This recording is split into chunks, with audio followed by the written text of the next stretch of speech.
Som 2. Muito bem, Atos capítulo 9, nós vamos ler o versículo, na verdade o texto vai até o versículo número 20, é um texto que fala da conversão de Paulo, do apóstolo Paulo, mas nós vamos ler até o versículo de número 19, a gente vai até o 20, quem fala do 19 vai ao 20, tá? E acompanhe a gente aí nesta leitura. Ora, havia em Damasco, versículo 1, Saulo, respirando ainda ameaças e morte contra os discípulos do Senhor, dirigiu-se ao sumo sacerdote e lhe pediu cartas para as sinagogas de Damasco, a fim de que, caso achasse alguns que eram do caminho, assim homens como mulheres, os levasse presos para Jerusalém. Seguindo ele estrada fora, ao aproximar-se de Damasco, subitamente uma luz do céu brilhou ao seu redor, e caindo por terra, ouviu uma voz que lhe dizia: Saulo, Saulo, por que me persegues? Ele perguntou: Quem és tu, Senhor? E a resposta foi: Eu sou Jesus, a quem tu persegues. Mas levanta-te e entra na cidade, onde te dirão o que te convém fazer. Os seus companheiros de viagem pararam emudecidos, ouvindo a voz, não vendo, contudo, ninguém. Então se levantou Saulo da terra e, abrindo os olhos, nada podia ver, e guiando-o pela mão, levaram-no para Damasco. Esteve 3 dias sem ver, durante os quais nada comeu nem bebeu. Ora, havia em Damasco um discípulo chamado Ananias. Disse-lhe o Senhor numa visão: Ananias, ao que respondeu: Eis-me aqui, Senhor. Então o Senhor lhe ordenou: Dispõe-te e vai à rua que se chama Direita, e na casa de Judas procura por Saulo, apelidado de Tarso, pois ele está orando. E viu entrar um homem chamado Ananias e impor-lhe as mãos para que recuperasse a vista. Ananias, porém, respondeu: Senhor, de muitos tenho ouvido a respeito desse homem, quantos males tem feito aos teus santos em Jerusalém. E para aqui trouxe a autorização dos principais sacerdotes para prender a todos os que invocam o teu nome. Mas o Senhor lhe disse: Vai, porque este é para mim um instrumento escolhido para levar o teu nome perante os gentios e reis, bem como perante os filhos de Israel. Pois eu lhe mostrarei quanto lhe importa sofrer pelo meu nome. Então Ananias foi e, entrando na casa, impôs sobre ele as mãos, dizendo: Saulo, irmão, o Senhor me enviou, a saber, o próprio Jesus, que te apareceu no caminho por onde vinhas, para que recuperes a vista e fiques cheios do Espírito Santo. Imediatamente lhe caíram dos olhos como que umas escamas, e tornou a ver. A seguir levantou-se e foi batizado. E depois de ter se alimentado, sentiu-se fortalecido. Então permaneceu em Damasco alguns dias com os discípulos, e logo pregava nas sinagogas a Jesus, afirmando que este é o Filho de Deus. Amém? Irmãos, vocês acreditam em mudança radical na vida das pessoas? Se você não acredita, você precisa olhar um pouco para a vida de Paulo, o apóstolo Paulo. Eu vou chamar apenas de Paulo, mas é o apóstolo Paulo. O apóstolo Paulo foi um dos maiores evangelistas da época do primeiro século.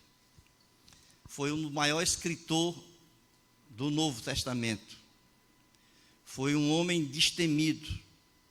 que passou por várias situações de vida e morte em seu ministério, e mesmo assim, em nenhum dos momentos da sua vida, ele se sentiu abalado, mesmo em situações de extremo perigo, ele, a si mesmo, ele estava ali, colocando a sua vida à disposição do ministério da qual ele havia sido chamado.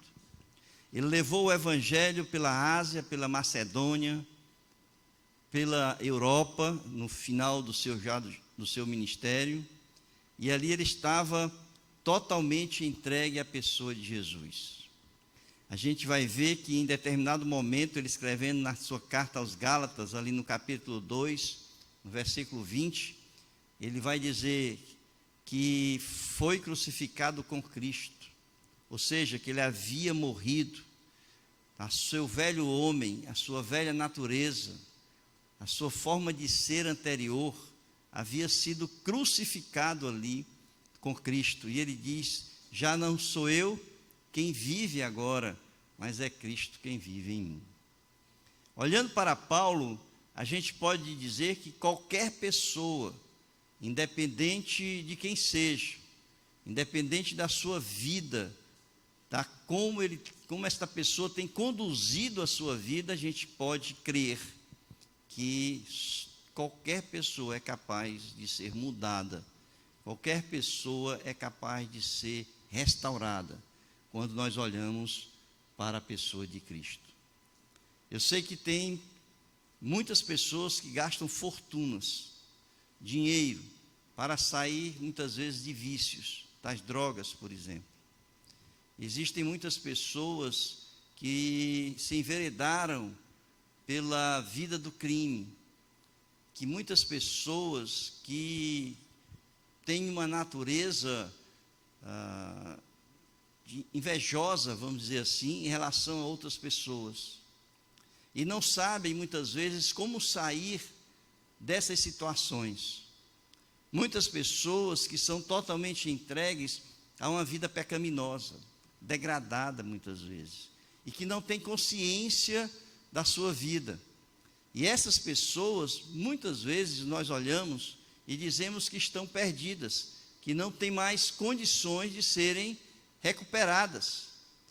Mas olhando, irmãos, para a vida de Paulo, a gente percebe que tudo é possível e que não é necessário que uma pessoa passe, muitas vezes, por processos desgastantes de tratamentos para que possa ser restaurado e regenerado.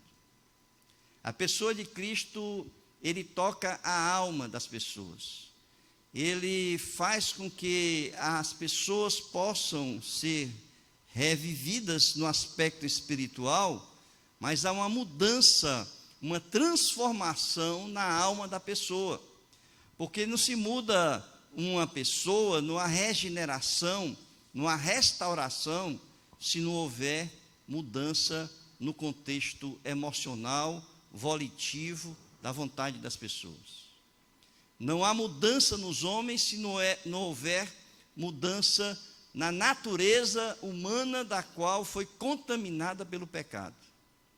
E só existe um ser no mundo que é capaz de tocar a alma do homem e transformá-la e mudá-la. Só há um ser no mundo que é capaz de tocar a natureza pecaminosa do homem e mudar essa natureza. E esse ser se chama Jesus Cristo. Este homem, Paulo, que nós conhecemos no Novo Testamento como uma das figuras mais influentes e importantes do Novo Testamento, não nasceu em um berço cristão. Nasceu em uma família judia. Foi uma pessoa que foi criado como todo judeu, nas sinagogas, aprendendo as Escrituras, a decorar as Escrituras. E diz ele que quando ele cresceu, ele se tornou um homem zeloso da palavra de Deus, zeloso do nome de Deus, zeloso de Deus. E por esse zelo de Deus, e a sua intolerância de Deus, ele se tornou um assassino. Ele se tornou uma pessoa altamente odiosa, uma pessoa perseguidora de cristãos. Vejam aí que ele inconscientemente, ele começou a praticar atos em nome de Deus, e eram atos revoltantes. Porque ele pegava mulheres, homens, crianças, jogava no cárcere para serem mortos e jogados aos leões, queimados em praça pública. Esse era o Paulo antes de ser a maior figura do Novo Testamento. E por que ele se tornou esse homem? Porque um dia ele teve um encontro com Jesus. Um dia ele foi andando para Damasco, a gente viu na leitura aqui, perseguir pessoas, e ali nesse caminho para Damasco ele se encontra com Cristo. Um verdadeiro encontro com Cristo. Cristo ressurreto teve um encontro com Cristo. Antes dele ir para esse encontro, vejo aí no capítulo 8, versículo 1.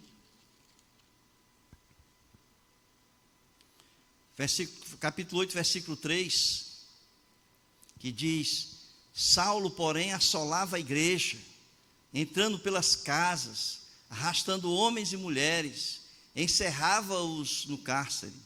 Veja aí no capítulo 9, na leitura que nós fizemos, no versículo 1, que diz: e Saulo, respirando ainda ameaças de morte contra os discípulos do Senhor, dirigiu-se ao sumo sacerdote e lhe pediu cartas para as sinagogas de Damasco, a fim de que, caso achasse alguns que eram do caminho,